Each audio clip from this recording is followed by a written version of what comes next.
Hi everyone, welcome back to Ageless Mind and Body, where we talk honestly about aging independence and the choices we make along the way. Today, I want to share something deeply personal, something I wish I had heard before, making one of the biggest decisions of my life. At 82, I've learned a lot, but if there's one thing I truly regret, it's moving into a nursing home. At the time, it felt like the right move. My family encouraged it. They promised I'd have everything I needed. But once I got there, the reality was far different than I imagined. Whether you're considering this for yourself or a loved one, I urge you don't make this decision lightly. In this video, I'll walk you through 6 things I wish someone had told me before I gave up the life I knew. Because the truth is, once you go in, it's not always easy to get out. Let's get into it. Regret. 1. Losing independence. When I first made the decision to move into a nursing home, I thought I was simply trading a little bit of freedom for safety care and peace of mind. I imagined it would be like living in a hotel with medical staff nearby, a place where I could still be myself, just with more support. But the moment I arrived, I began to realize just how much of my independence I was about to lose. It wasn't just the big changes that caught me off guard, it was the small, everyday things that slowly chipped away at my sense of self. At home, I decided when to get up in the morning. If I wanted to sleep in, I could. If I felt like a late-night snack, I could wander into my kitchen and make something. I chose when to eat, when to walk, when to read, and how I spent my time. These choices weren't grand, but they made me feel like my life was still my own. In the nursing home, almost everything ran on someone else's schedule. Breakfast was served at a set time whether you were hungry or not. Lights out happened according to a routine, not your readiness for sleep. Even taking a walk outside required asking for assistance and often waiting until staff were available. Suddenly, the freedom to make simple choices became something I had to request and sometimes even justify. The room I moved into was clean and functional, but it wasn't mine. My favorite armchair didn't make the trip. The books I had stacked by my bedside were left behind. My walls, once filled with memories and personal touches, were now blank and sterile. I tried to bring in a few small items from home, a photo frame, a blanket, but they only reminded me of everything I had left behind. It felt like I had stepped into a life that wasn't really mine. The hardest part wasn't adjusting to a new place, it was accepting that my autonomy had quietly disappeared. At first I told myself it was temporary, that I'd speak up more, ask for small changes, carve out moments of privacy or choice. But over time, I stopped pushing back. It felt easier to just go along with the system than to keep fighting for small freedoms. And that's when I noticed something more troubling. I was starting to lose touch with myself. When every hour of your day is managed by someone else, when your routines are no longer your own, you begin to shrink a little. You stop dreaming, stop deciding, stop living on your own terms. And once that happens, regaining your independence isn't just hard, it feels almost impossible. People often think of independence as big things, driving a car, paying bills, living alone. But what I lost were the quiet freedoms that make a day feel meaningful. The ability to control my own time, to choose silence or company, to decide how I wanted to move through the world. Those things might seem small until they're gone. And once they are, you realize they were never small at all. If you're thinking about moving into a nursing home or helping someone else make that decision, ask yourself this. Are you truly ready to give up the little freedoms that shape your everyday life? Because once you trade them away, getting them back is far more difficult than you'd expect. I wish someone had told me that before I stepped through the door. Regret 2. Feeling forgotten. When I first moved into the nursing home, my family assured me that nothing would change between us. They promised they'd visit regularly, call often, and stay involved in my life. And in the beginning, they did. My daughter came by every week, sometimes bringing my favorite coffee or just sitting with me while we chatted about her kids and work. My grandchildren dropped in on weekends, their laughter filling the sterile halls with a warmth I clung to. For a while, I believed I could still feel connected to the life I had left behind, but slowly, almost imperceptibly, the visits started to fade. A missed week turned into 2. Phone calls replaced visits, and then even the calls grew shorter, less frequent, often rushed. Holidays, once full of noise and family and celebration, became just another day. I would sit by the window in my room, hoping each sound in the hallway meant someone had come for me. More often than not, it wasn't the case. Plans changed. Schedules got busy. And while everyone meant well, life outside the nursing home just moved on. What hurt the most wasn't the absence itself, it was the feeling of being slowly forgotten. I knew my family still loved me, but love from a distance has its limits. Out of sight really does become out of mind, not because people stop caring, but because their lives are filled with responsibilities, distractions, and demands that I am no longer a part of. When you're not present in the everyday rhythm of life, it's easy for others to assume you're doing just fine. But the truth is, I wasn't. I remember one particular evening sitting in my room, holding my phone, staring at my son's name on the screen. I hadn't heard from him in weeks. I thought about calling, about asking if he'd come by just for a little while, but I hesitated. I didn't want to sound needy. I didn't want to be a burden or make him feel guilty. So I put the phone down, and in that moment, something shifted. I realized that I was no longer part of his world in the way I used to be. I had become something else, someone to be checked on, occasionally visited, but no longer woven into the daily fabric of their lives. And I wasn't alone. I saw it in the eyes of other residents, waiting, hoping, watching the door. Some hadn't had a visitor in months. Some never did.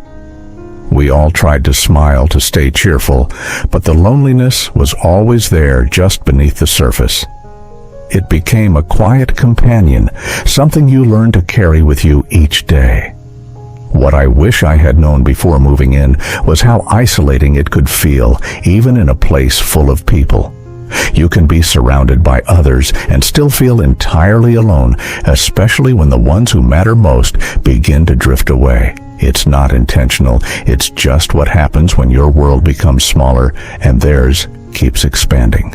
If you're considering a nursing home, ask yourself, are you prepared for the silence that comes when visits grow rare? Are you ready for the emotional distance that builds even when love still exists? Because once the world moves on without you, loneliness doesn't knock on the door. It just walks in and stays. Regret 3. Losing a sense of purpose. Before I moved into the nursing home, my days may not have been exciting, but they were mine.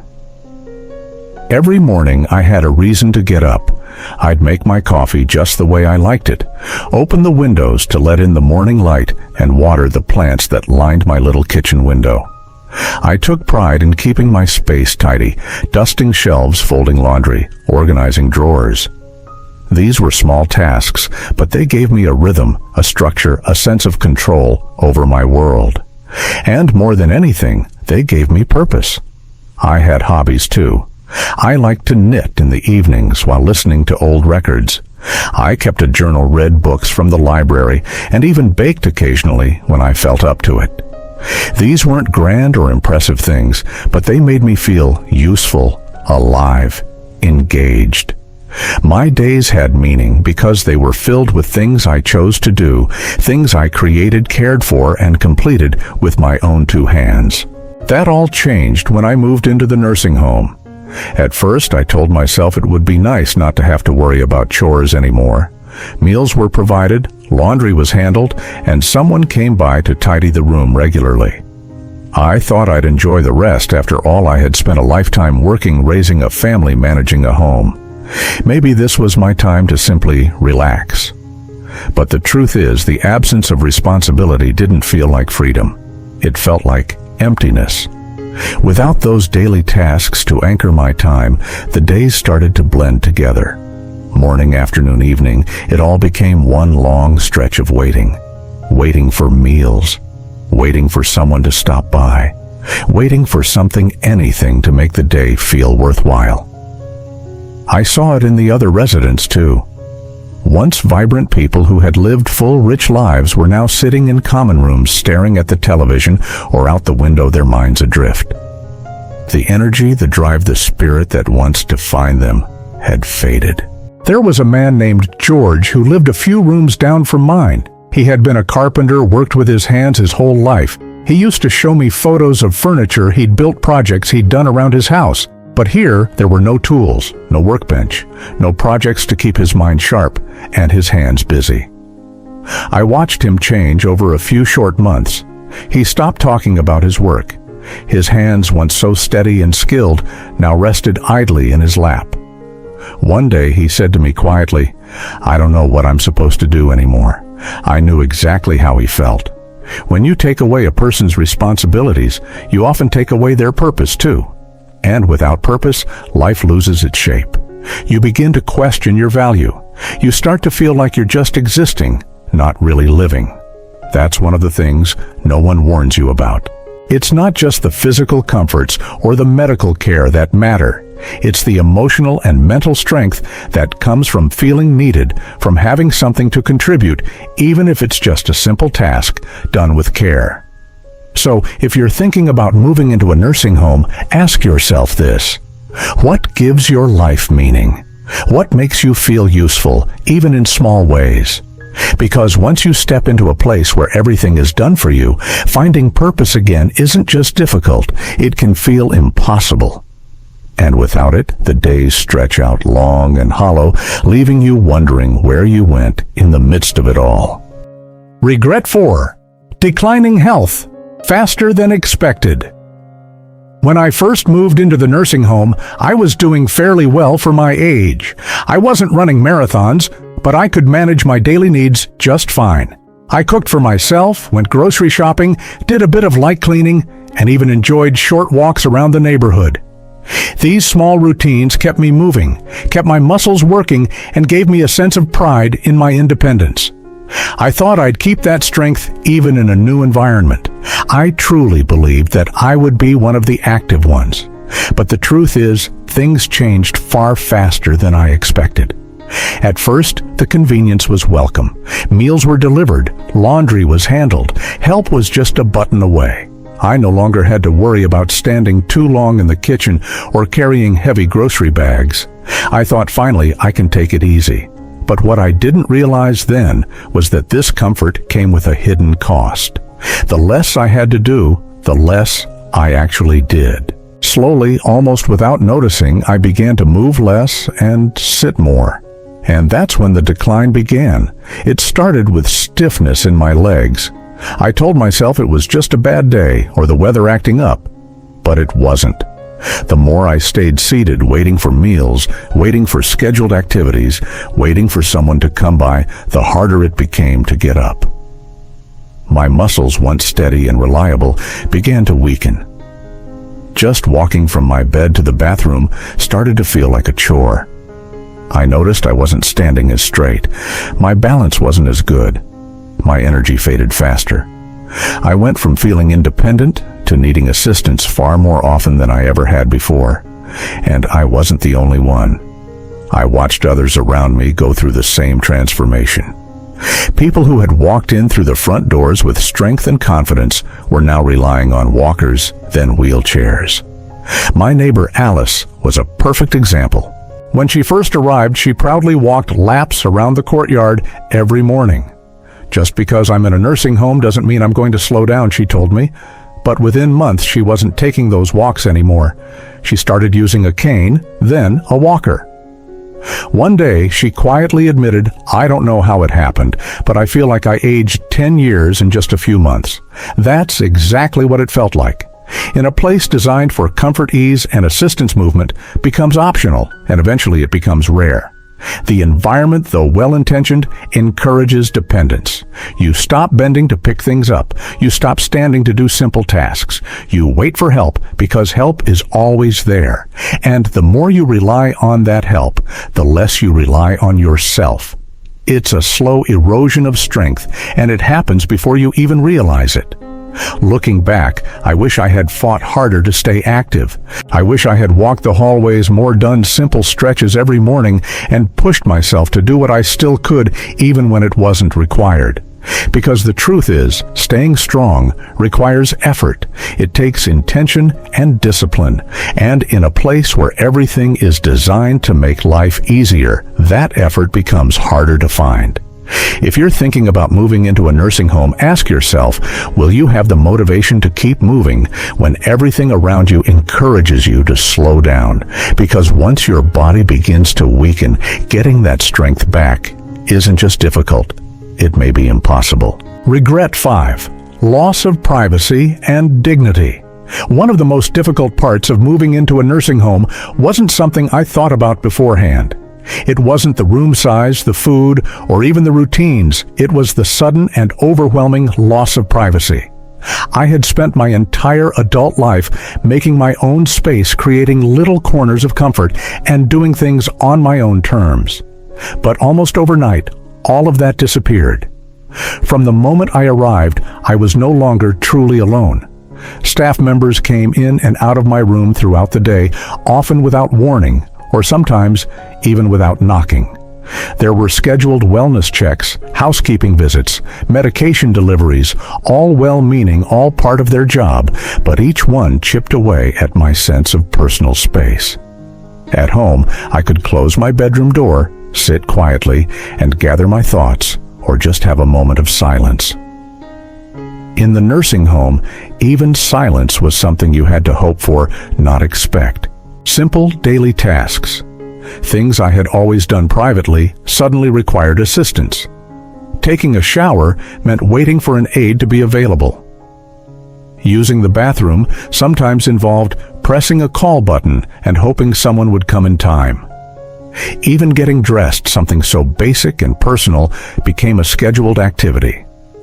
I knew the staff was there to help, and I appreciated their support, but needing help with these intimate routines felt like slowly handing over pieces of my dignity, one by one. And then there was the issue of sharing a room. Not everyone in a nursing home gets a private space.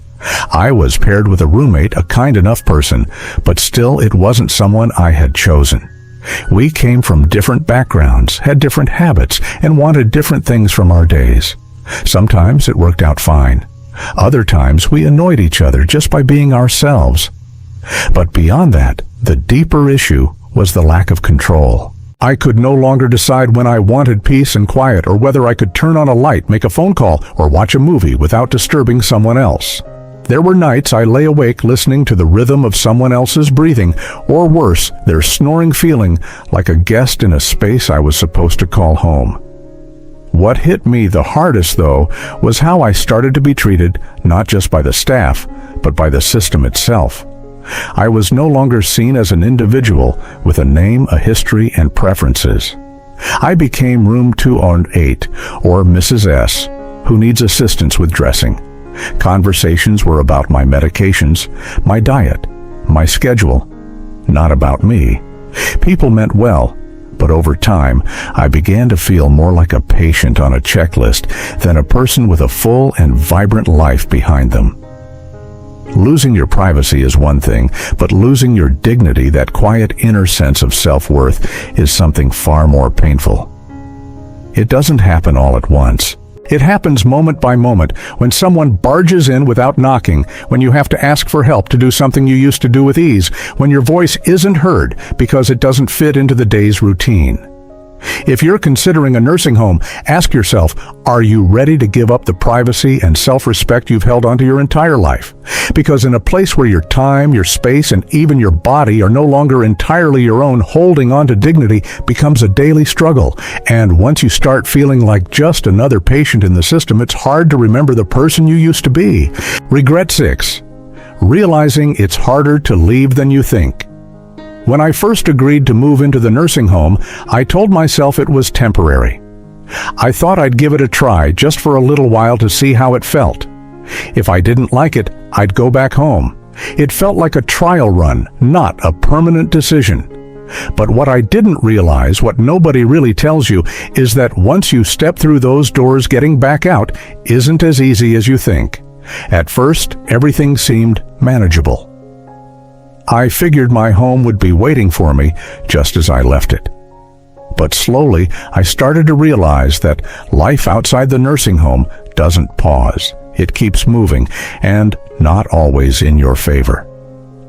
My house sat empty for months, and the longer it stayed that way, the more complicated it became. Pipes needed checking mail piled up, the garden grew wild. My kids tried to help from a distance, but before long, they started making decisions, selling furniture, clearing out closets, talking about possibly renting the place out just for now.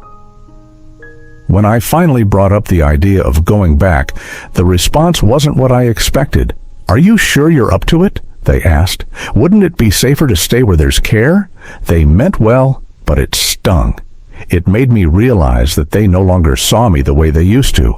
I wasn't the independent parent or grandparent anymore. I was someone who needed to be looked after. Their concern was genuine, but it became a subtle barrier to reclaiming my freedom. On top of that, my body wasn't the same. When you spend months in a place where meals are served, laundry is done, and even walking is optional, your strength fades. Slowly at first, then all at once. The things I used to take for granted, getting out of bed, easily making coffee, bending down to tie my shoes, suddenly felt exhausting. My confidence in living on my own started to disappear, replaced by a quiet but constant fear. What if I fall? What if I can't keep up? And then there were the finances. Nursing homes aren't cheap. The longer I stayed, the more I spent, and the less I had to put toward returning home. For some residents, their homes were sold to cover the cost of care. Others used up savings they had planned to leave to their families. Once that money is gone, the option of leaving, of starting fresh somewhere else, becomes nearly impossible. I met many others in the same situation. They had come in with plans to try it out for a few months, see how it went, maybe recover from surgery or illness. But like me, they stayed longer than expected. And by the time they realized they wanted to leave, the doors hadn't closed, but they might as well have. Whether it was because of family pressure, money, physical decline, or fear of the unknown, we were stuck. That's the truth. People don't talk about moving into a nursing home. Feels like a choice you can reverse, but in reality, it's often the start of a one-way path. The longer you stay, the harder it is to get out. The world you once lived in keeps spinning, changing without you, until one day you realize you're no longer part of it. You're part of another world, now one that may offer care, but also takes away the very things that once made life your own. If you're thinking about moving into a nursing home, ask yourself, are you truly ready for the possibility that this may be a decision you can't undo? Because leaving isn't just about walking out the door, it's about reclaiming a life that might not be waiting in the same way you left it. And sometimes that's the biggest regret of all. Final thoughts.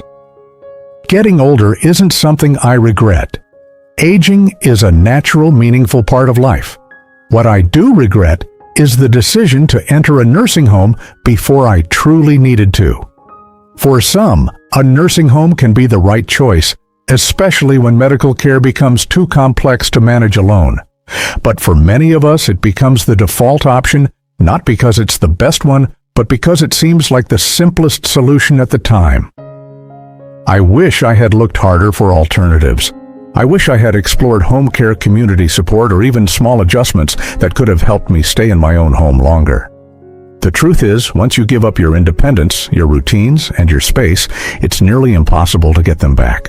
So before you or someone you love makes that choice, ask yourself, is this truly the best path forward, or is it just the one that feels most convenient right now? Because while comfort and safety matter, so do freedom, dignity, and purpose. And those are worth fighting for as long as we can. I hope my story gives you the pause to think and the courage to ask for more.